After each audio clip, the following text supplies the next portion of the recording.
Sparkle artist Martin Javier Gazini Ganados asin Juancho Trevino mas pinaugmaan Coronation Night kan Miss Iriga 2024. Uyan ni istorya.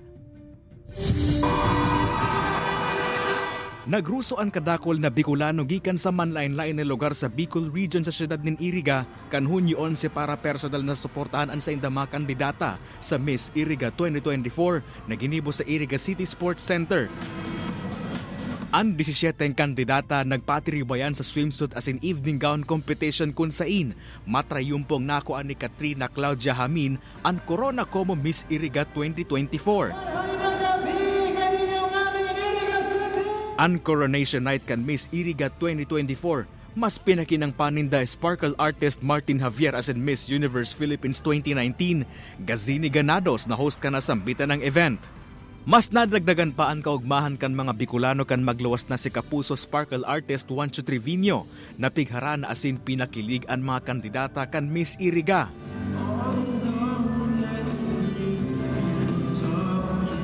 An audience nakidyaman sa pagkanta, may sarong fan pa na maswerteng kinantahan kan kapuso artist na si Juancho.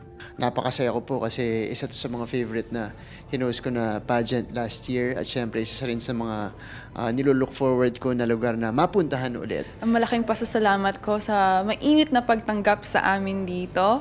Nako, at kami po'y nabusog not only sa tiyan at pati sa puso. Tapos yung event sobrang napakasaya, ang daming taong sumuporta sa mga kandidata, ang gaganda nilang lahat. Si Juancho man labian kaugmahan urog na tapuon kan pandemya, halay na siyang daigiraray nakakabalik sa Bicol.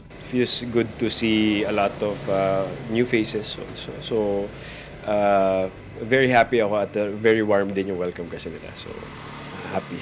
Ini si Chris Novello, Balitang Bicolandia.